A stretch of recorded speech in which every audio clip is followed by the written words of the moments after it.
бол дэмжиж байгаа. Энийг бол өстой бүр маш их залуу хүмүүс ч гэсэн сонирхоод энэ бол нэлээд эрэлт хэрэгцээтэй мэрэгжил явах болно гэдэгт бол дизайнер хүнийхээ хувьд бол нэлээд олзуурах баярлж байгаа. Бас эднийхэн ч гэсэн ийм сайхан юмыг ингээд эхлүүлээ явж байна. Хүнийг сургалтын юмыг бэлднэ гэдэг бол үнэхээр энэ бол ирээдүг маш гоёор төсөөлж байна л гэсэн үг. Миний ойлгохтой бол одоо энэ курсын чиглэлээр явах юм болов уу гэж ойлгоод байна. Үгүй юу? Яг өдийн хүртэл хийгээд ирсэн одоо сургалтууд маань ерөнхийдөө курсын чиглэлийн юм байлаа л да. Оюутнууд төрж ирээд нэг 5 харуулаа ангиараа ч юм уу манайд офис дээр ирээд сургалт авъя гэдээ авчдаг. Эсвэл нөгөө барилгын компанийн маань за энэ манай эд улсуудыг бэлдээдэг өчөө. Танахаас материал авах гэсэн. Материалаараа тоглож болоо гэж яагаад байна. Энэ улсуудыг бэлдээдэг өө. Тэр бол курсын чиглэлийн жоох юм биш. 1-2 хоногийн тийм ээ. За магадгүй 7 хоногийн. Энэ удаа болохоор барилгын хуурай эцсийн өгсрөгч гэдэг мэрэгжлийг ихтэй сургуулиудтайгаа ярилцаад тэр курсын чиглэлээр биш яг бүр ингээд оюутан бэлтгэх талаар одоо юу гэдгийг цахилгаанчин сантехник гэдэг одоо өгсрөгч барилгын өрлөгчин гэдэг мэрэгжлүүд хэдийгээр хугацаанд бэлтгэгдэж гардаг. Яг тэр хугацаанд л бэлтгэгдэнэ. Тэгэхээр нэг 7 хоногийн сарын курсын ангуудаа сертификат өгөөл заа чи одоо мундаг болчлаа гэж явуулах таа биш л те. Тий. Зөв. Тэгэхээр энэ 4 жилийн хугацаанд төгснөө л гэсэн үг шүү дээ тий. Ер нь одоо энэ ажил одоо ямар шатантай явж байна? Одоо бол багш нараа бэлдэж байгаа юм байна. Ер нь бол эхэлсэн боловсролын яам амтайгаа мэдээж нэг шинэ мэрэгжил бий болгож байгаа юм чинь тохиролцох хэрэгтэй байх тий. Тий. Боловсролын яамтай тохиролцох тал дээр бол манай нөгөө бид нартай хамтарч ажиллаж байгаа ихтэй сургуулийн багш нар маань бас их тусалж байна л доо. За ийм мэрэгжил Монголд хэрэгтэй байна тийм ээ.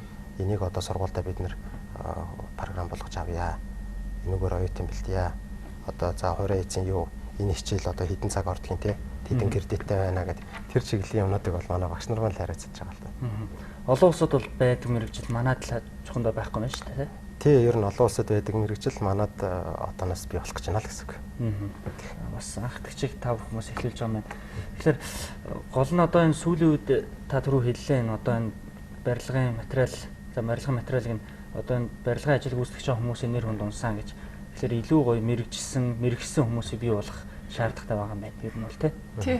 Ер нь бол энийг бол одоо хүмүүс бол яг энэ бэлтгэх боловсруучны бэлтгэл манад бол ер нь маш муу явж байгаа шүү дээ.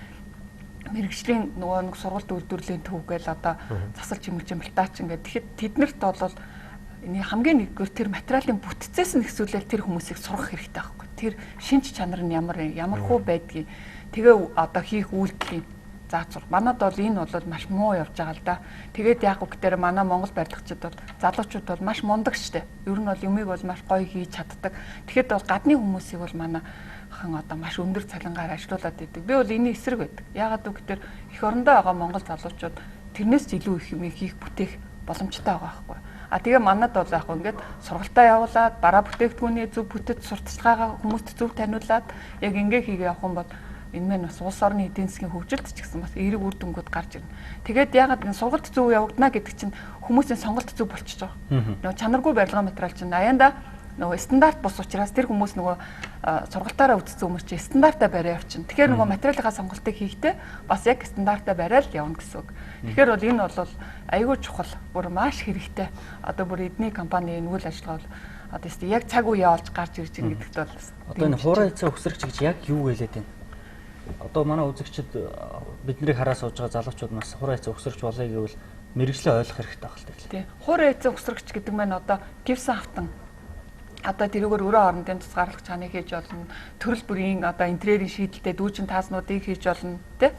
Тэгээ бас одоо байшин барихад одоо бид нар чинь доторлогооны асуудлыг яригддаг шүү дээ тий. Тэгэхээр ч одоо юм хөгжсөн. Тэгээ заавал одоо тэр ханыг бид нар чинь ингээ шавардаал одоо хүчнээ асуудал үүсгээд авах шаардлага байхгүй. Нэгдүгээр одоо ус гэдэг чинь ямар чухал үн цэнтэй болж байгаа вэ? Тэгэхээр бол энэ хуурай эцэг энийг хэрэглэснээр усны хэмнэлтийг бас хийчихэж байгаа байхгүй. Ер нь бол ингээл би түрүү ярьж байсан ер нь хэмнэлтүүд байдаг гэдэг чинь. Тэгэхээр бол ерөөсөө л одоо материалынхаа зөв сонголтыг хийгээд тэгээд одоо яг тэр хийж байгаа процессыг ингээ харахаар бол одоо тэр ажлыг хоёр хүн ч хийж болно шүү дээ. Тэгэхээр бол хүний нөгөө нэг одоо юу гэж нөөц ашиглалт. Нөөц ашиглалт гэхэд одоо айгаа өөр дүнтэй л гэсэн үг байна. Түүнээсээ гадна одоо манай Монгол маань их хуурай, эрс уур амьсгалтай жилийн тал нь хүйтэн байдаг. Тэгэхээр тэрнтэй холбогдоод бас барилгын сезон маань их богинохон байдаг л та. Тэгэхээр тэр богинохон барилгын сезоныг яаж зөв ашиглах вэ? Хамгийн хурдан угсрагдаг, хамгийн хурдан босдог, хамгийн ажил хөнгөвчлсөн технологиудыг л нэвтрүүлэх юм бол барилгуудаа хурдан босгоно гэсэн үг. Одоо хуучин юу гэдгийг тоос өгөрөөл ингээд нөгөө хуучны угсармал байрууд ч юм уу доор сах нарын байр гэсэн нөгөө тоосгон байрнууд тийм ээ. Тэр чинь бол их цаг хугацаа шаардсан байшингууд байлаа шүү дээ. Тэгээд нөгөө хүүтэрчгээр одоо шавар мааврын ажил хийж болохгүй тийм ээ. Шаврын чи усаар зурж байгаа учраас нөгөө хатах хэвээр юм маань хөлдөж гээд идэх юм уу тийм ээ. Гэх мэтлэн. Тэгэхээр хуурай хийц гэдэг маань нөгөө өвөл зөнгөө явуулж болно гэдгээр л тийм дав одоо цаг их очно. Тэгээ яг хаа ганцхан гипс автингийн усарталтч биш тэр. Дахиад одоо юу гэдгийг за каркасан байшин босгонгуудаа бид нар чинь нөгөө дүүргэлтийнхаа ханыг блокор ч юм уу тоосгоор хийгээл гаднаас нь хөөс наагаал дулаалаа тий дотроос нь шавараа хийгээд замаасгтаад явдаг. Тэрийг ч гэсэн одоо гаднын дүүргэлтийн ханыг ч гэсэн манай технологиор хийж боломжтой. Тий. Одоо манай залуучууд бол яг ийм мэрэгчлэр төгсчлөө гэхэд бол зах зээл нь бол байна тий. Зах зээл нь байна, эрэлт байна барилгууд дээр. Одоо энэ ингээд одоо ийм мэрэгжлийн хүмүүс одоо ямар хүмүүс ийгээд тэндэг бол одоо бол ийм мэрэгжил байхгүй юм байна шүү дээ. Одоо яг та таралцсан барьж аваад хийгээд байна. Үгүй таралцсан ч явах те бас нэг мужаан те барилгын мужаанууд ч юм уу эсвэл одоо заслынхан л хийж байгаа шүү дээ. Тэгээд эднэр болохоор одоо за яг маань сургалт авсан хүмүүст нь ч байдаг баг тийм ээ. Тэгтээ дийлэнх нь ерөнхийдөө нөгөө практикаараа сурцсан. Ажлынхаа талбар дээр сурсан. Тэгэл одоо нэг Монгол ухаан гэж нэг мундаг юм байна шүү дээ. Огсорч эхэлж байгаа. За энийг ингэж болох юм бэ, энийг ингэж болох юм байна гэд өөрийнхөө югаар сурцсан улсууд байдаг байхгүй. Одоо туршлагаараа сурцсан улсууд байдаг байхгүй. Тий. Тэр хүмүүс шиг л жоохон мэдлэгийг нэмж өгөөл одоо универсал болгочих болох байна л да. За таны нэвтрүүлэг ер нь хязгаарнаас цацагдаж эхлэх үү? За одоо энийг манай үзэгчд маань одоо бидний бид бүхний яг яриад байгаа энэ Knauf брендийн гипсийг яаж ашиглаж байна, яаж ашигладаг юм бэ гэдгийг харах гээд байна л да. Хүлээлт үүсгэжлээ шүү дээ лээ. Тийм. За манай нэвтрүүлэг одоо энэ сарын 21-ээс эхлүүлээд цацагдана. Тэгээд ямар ч байсан энэ нэвтрүүлгийг үзснээр хүмүүс бол барилгын одоо засварын явцыг одоо үнэн утгаар нь ойлгож мэдэх мэдрэмжтэй болно, нэг мэдгэдэггүнтэй болно. Нөгөө талдаа одоо барилгын ажил хийдэг хүмүүсийг яаж одоо гэр орныг гоё болгохын төлөө тэр хүмүүс сэтгэл зүрх гаргаж ажилладаг барилгын ажилчдын үнэлэмж. Тэгээ дээрэс нь нөгөө чанартай барилгын материалынхаа тухай мэдээллийг авна. Тэгэхээр энэ нэвтрүүлэг мань бол ер нь олон талын өр өгөөчтэй. Тийм сайхан нэвтрүүлэг байх болно. Би бас туяа гэж хахад тэр хийж байгаа нэвтрүүлэгт их олзуурхаад байна л да. Одоо жишээ нь Оросд нөгөө школа ремонтов айланд нэвтрүүлэг байдаг те айланд засч өгдөг те. Нэг талаасаа их буянтай ажил тийм. Хүнд ингээл байр сарын засч өгөөл их гоё болгоол тэр хүнд. Нөгөө талаасаа тэр нэвтрүүлгийн цаана агуулгаж байгаа их том ач холбогдол нь тэр хүнд нэг хүн тусалж байгаадаа биш, нэг гэр бүл тусалж байгаадаа биш, гол нь их олон хүнд мэдээлэл хүргэж байгаадаа илүү ач холбогдолтой юм болоо тийм ээ. Хүмүүс зөв юмаа сонгож эхлэх нь байна. Айлын чанартай чанаргүй гэж ялгаж эхлэх нь байна. Тэ. Одоо манай жишээ нь гэртээ засвар хийх гэжээлээ гэж бодъё л да нэг хүн. За тэгэнгүүтээ за энэ сайн хийдэг гэдэг нэг найзынхаа зөвлөмжөөр ч юм уу нэг хүн аваад ирэх гэж бодъё. За тэгээд нөгөө төндөө хэлнэ штэ. За энийг ингэчмээр энэ тэрийг тэгчмээр энэ гэж гэрээ үзүүлэл. Тэгээд юу авах вэ? Ерөөсөө өөрөө мэдэхгүй штэ. Юу авах вэ? Тэгэл нөгөө хүнийхээ хэлснийг л ав. Тэгээ нөгөө хүн өөрийнхөө хэлсэн юмыг авахуулаад гэрийн засч өгнө. Тэгээд нөгөө одоо баталгаа өгдөг юм уу тэгэл янз янз л байгаа.